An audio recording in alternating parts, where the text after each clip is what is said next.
गोवर्धन सिंह नाम का एक व्यक्ति था जिसका बीकानेर में मात्र एक मुख्यमंत्री के खिलाफ उसने एक वक्तव्य दिया था और उसके कारण उसको झूठे मामला में फंसाकर जेल में डाल दिया गया, जिसकी 2-3 महीने से जमानत हुई।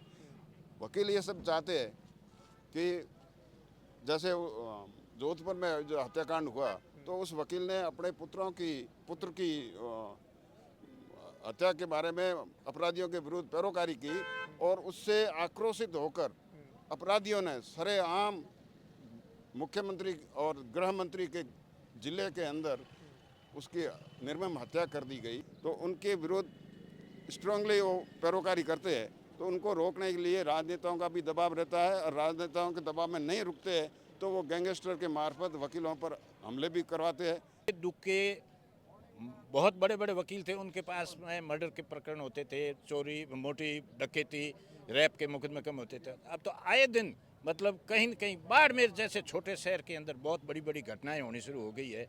तो समय में बहुत परिवर्तन, मारपीट की जाती है, वकीलों को गिरफ्तार किया जाता है और अब तो हत्याएं होने लगी, सुसाइड होने लगे। जोधपुर में एक वकील की हत्या के बाद से ही लगातार ये डिमांड उठ रही है कि वकील अपनी मांगों को लेकर लगातार धरना प्रदर्शन कर रहे हैं और उसके बाद में कार्य का बहिष्कार कर रहे हैं। आज बाड़मेर के अंदर भी विरोध प्रदर्शन का दौर जारी है और ऐसा बताया जाता है पूरे राजस्थान के अंदर इसी दौर राजस्थान की गहलोत सरकार के खिलाफ क्या कुछ इनकी डिमांड्स है ये जानने की कोशिश करेंगे।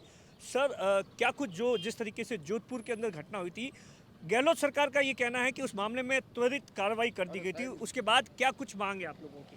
देखिए हमारी तो मांग सबसे पहले ये है कि वकीलों के जो अशोक गहलोत स्वयं ने घोषणा पत्र तैयार किया था उसमें उन्होंने ये रखा था कि जैसे ही हमारी सरकार आएगी हम जन घोषणा के तहत एडवोकेट प्रोटेक्शन एक्ट पास करेंगे। परंतु ये 4 साल निकलने के बाद भी अभी तक इन्होंने ये सरकार ने एक्ट पास नहीं किया है। तो आए दिन ऐसी घटनाएं हो रही है, वकीलों को मजबूर होकर के आत्महत्याएं करनी पड़ रही है, मारपीट सहन कर रहे हैं, हत्या तक हो गई है, ये सब देख रहे हैं। तो इस बात को लेकर के कल पूरे राजस्थान की अधिवक्ताओं की सभी जिलों के बार अध्यक्ष, सेक्रेटरी और जनप्रतिनिधि एकत्रित हुए और वहाँ ये निर्णय लिया गया कि जब तक ये प्रोटेक्शन एक्ट पास नहीं होता है तब तक हम अनिश्चितकालीन हड़ताल करेंगे और सरकार को मजबूर करेंगे कि इसी सेशन में प्रोटेक्शन एक्ट पास करें। एक चीज़ बताइए सर, किस तरीके से जिस तरीके से लगातार कानून व्यवस्था को लेकर तस्कर इस तरीके की घटनाएं होती तो वकील के लिए भी कितना सुरक्षा कितनी जरूरी है और कितना खतरा हो गया आज के समय के अंदर? वकील को हर समय खतरे के बीच में ही जीना पड़ रहा है। हाँ। हम आए दिन, हमें नहीं कहना चाहिए क्यों, हमारा प्रोफेशन है, हमें आए दिन अपराधियों की तरफ पैरवी करनी पड़ती है। तो मुस्लिम पक्ष नाराज रहता है और वो देख लेने की धमकी मिलती है और जब मुस्लिम की तरफ से आते हैं तो अपराधी स्वयं हमको दबनाने की कोशिश करते हैं। इसलिए वकीलों का स्वतंत्र रूप से अपना काम करने के लिए ज़रूरी है कि उनका प्रोटेक्शन होना चाहिए। तो सरकार से कभी इससे पहले बातचीत नहीं हुई आपकी? सरकार खुद ने घोषणा कर रखी है, बात क्या हो, बात हमारा लगातार चल रही है।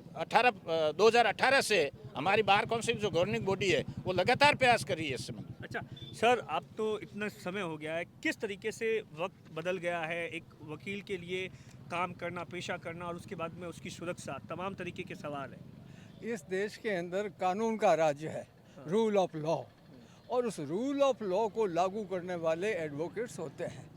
और यदि रूल ऑफ लॉ को लागू करने वाले एडवोकेट्स की खुद की सुरक्षा ही नहीं हो तो ये शासन कैसे चलेगा? आप देखते हो दिनों दिन ऐसा पहले कभी नहीं होता था, मैंने कभी नहीं देखा। अभी पिछले कुछ वर्षों से वकीलों को दंडित किया जाता है, वकीलों को मारपीट की जाती है, वकीलों को गिरफ्तार किया जाता है और अब तो हत्याएं होने लगी, सुसाइड होने लगे। तो वकील कैसे स्वतंत्र रूप से पैरवी किसी पक्ष की कर सकेंगे? तो उसके लिए एडवोकेट वेलफेयर एक्ट बहुत आवश्यक है। और एडवोकेट वेलफेयर एक्ट इसका प्रारूप भी बना हुआ है, पता नहीं किन कारणों से रुक गया है। तो ये जब वकीलों का दबाव पड़ेगा, पूरे राजस्थान के वकीलों का, पूरे राजस्थान में जब हड़ताल होगी तो मैं समझता हूँ कि उस संगठन के कारण ये एडवोकेट का जो बिल है ये पारित हो जाएगा, ऐसी मेरी आशा है। सर, किस तरीके से जो एक्ट बना हुआ है उस एक्ट के अंदर क्या है जिसको लेकर आप लोग डिमांड कर रहे हैं? उस एक्ट में ये वकील का जो व्यवसाय है उसमें वकील जहाँ भी पैरोकारी करेगा तो उसके साथ किसी भी तरह से अपराधी हो या अन्य कोई लोग उनको परेशान नहीं करे, उनके विरुद्ध झूठे मुकदमे नहीं करे। आपको ध्यान हो तो एक गोवर्धन सिंह नाम का एक व्यक्ति था जिसका बीकानेर में मात्र एक मुख्यमंत्री के खिलाफ उसने एक वक्तव्य दिया था और उसके कारण उसको झूठे मामला में फंसाकर जेल में डाल दिया गया, जिसकी 2-3 महीने से जमानत हुई।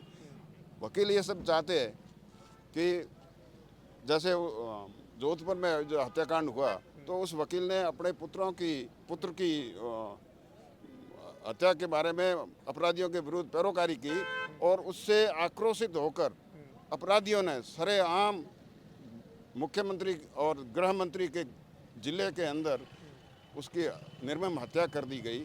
ऐसे में वकील अपना व्यवसाय अकेले में कैसे कर पाएंगे और वकील अपनी पैरोकारी करने के लिए उसको कोर्ट में भी जाना पड़ता है, घर भी जाना पड़ता है, बाज़ार में रिश्तेदारी में भी जाना पड़ता है। अगर इस तरह से वकीलों को भी सुरक्षा नहीं मिली जो आम जनता को न्यायालय में न्याय दिलाती है, ऐसी पैरोकारी करने वाले लोग भी सुरक्षित नहीं रहेंगे तो आम जनता के साथ क्या होता होगा। इसलिए हम चाहते हैं कि ये एडवोकेट प्रोटेक्शन एक्ट जल्दी से लागू हो ताकि हमेशा वकीलों में जिस तरीके की घटनाएं बढ़ रही हैं, चाहे वो फायरिंग की हो, तो क्या कुछ लगता है कि समय कितना बदल गया है और आपके प्रोफेशन में भी इन सब चीज़ों को लेकर अब कितना जो नए लोग आ रहे हैं, कहीं ना कहीं खौफ भी होता है, किसी तरीके से धमकियां भी होती है इस तरीके की? हाँ, ऐसा होता है और इसमें विशेषकर किसी में पार्टी पर ब्लेम नहीं लगा रहा हूँ, इसमें राजनीतिक आकाए भी लोग होते हैं जो वकीलों को पैरोकारी करने से रोकते हैं और अगर वो नहीं रुकते हैं और राइट टू इंफॉर्मेशन एक्ट में भी सूचनाएं मांगते हैं, अगर नहीं होते हैं तो ये राजनीतिक पहुंच वाले लोग उस कानून का मिसयूज़ करते हैं और जब वकील गरीब लोगों को न्याय दिलाने के लिए रहते हैं, कई ऐसे भूमाफिया भी होते हैं, कई गैंगस्टर भी होते हैं, तो उनके विरुद्ध स्ट्रांगली वो पैरोकारी करते हैं। तो उनको रोकने के लिए राजनेताओं का भी दबाव रहता है और राजनेताओं के दबाव में नहीं रुकते हैं तो वो गैंगस्टर के मार्फत वकीलों पर हमले भी करवाते हैं, झूठे मुकदमों भी फंसाते हैं। इसलिए वकील सभी ये चाहते हैं कि प्रोटेक्शन एक्ट लागू हो ताकि हमारी पैरोकारी हो, हम ढंग से लोगों को न्याय दिला सकें। इन्हीं शब्दों को लेकर हम आंदोलित हैं। प्रोटेक्शन एक्ट को लेकर जिस तरीके से आप लोग कामकाज करते हैं, क्या कुछ लग रहा है ये जो जोधपुर वाली घटना हुई उसके बाद में किस चीज़ का खौफ एक अंदर रहता है? यूँ है कि आजकल वकीलों के साथ आए दिन मारपीट हो रही है और अभी वकील के साथ निर्मम हत्या हो गई थी। और अभी थोड़े दिन पहले अगर आपने अखबार में पढ़ा हो तो एक बीकानेर साइड का एक सरकारी एडवोकेट था, उसने अपने आप को गोली मार के हत्या कर दी थी। वो सरकारी अधिवक्ता था, उसके बावजूद भी तहसीलदार ने उसको जिस तरह प्रताड़ित किया था और उसने वो खुद ने सुसाइड कर लिया था। इस तरह वकीलों को प्रताड़ित किया जा रहा है, वकील कोई किसी ढंग से पैरवी नहीं, अपने मुँह के लिए पैरवी नहीं कर पा रहे हैं। इसीलिए हम प्रोटेक्शन एक्ट की मांग कर रहे हैं और हमारी आगामी रणनीति ये है कि अभी हम लगातार हड़ताल में हैं और हमें ऊपर से दिशा निर्देश दिए हैं बार एसोसिएशन की, हमारी जोधपुर और जयपुर की तरफ से, कि जब तक एडवोकेट प्रोटेक्शन लागू नहीं हो तब तक हड़ताल जारी रखी जाए और अगर जब तक नहीं मांगे पूरी की जाएगी तो हमारे द्वारा विधानसभा का घेराव किया जाएगा। कल इस संबंध में महाकुंभ आयोजन हुआ था जिसमें 535 प्लस बार एसोसिएशन के अध्यक्षों ने और सेक्रेटरियों ने सबने भाग लिया था। पूर्व अध्यक्ष हमारे कन्नाराम जी भी इसमें थे, माधो सिंह जी अध्यक्ष थे, सब उस बैठक में रहे थे और इस बैठक में ये डिसीजन हुआ था। और जब तक कनाडा में 4 साल हो गए, इससे पहले आप लोग इस तरीके से मैंने आपको सड़कों पे नहीं देखा, अब अचानक ये मांग तेज क्यों हो गई है? इस तरह का पहले माहौल नहीं था, ये एकाएक ही बदला है कि वकीलों के प्रति लोगों में दुर्भावनाएं पैदा हो गई है, मारपीट शुरू हो गई है। पहले ऐसी घटनाएं नहीं होती थी। इस कारण से ये आपको सर कितना टाइम हो गया और क्या लगता है कि समय किस तरीके से बदल रहा है, हालात किस तरीके से बदल रहे हैं? मेरे को 43 साल हो गए वकालत में आए, उसमें और आज में बहुत अंतर आ गया है। क्या फर्क आ गया, किस तरीके से क्राइम के अंदर फर्क आ गया है? देखो, उस समय हम आए तब तो इक्के दुक्के बहुत बड़े बड़े वकील थे, उनके पास में मर्डर के प्रकरण होते थे, चोरी, मोटी डकैती, रैप के मुकदमे कम होते थे। अब तो आए दिन मतलब कहीं न कहीं बाड़मेर जैसे छोटे शहर के अंदर बहुत बड़ी बड़ी घटनाएं होनी शुरू हो गई है, तो समय में बहुत परिवर्तन आया है। अब देखिए, ये वकील है जो कि लगातार ये डिमांड कर रहे हैं कि जो कांग्रेस ने घोषणा पत्र के अंदर जो वादा किया था उसे निभाए। कैमरे के पीछे अशोक है, मैं आपका साथी दिनेश बोहरा।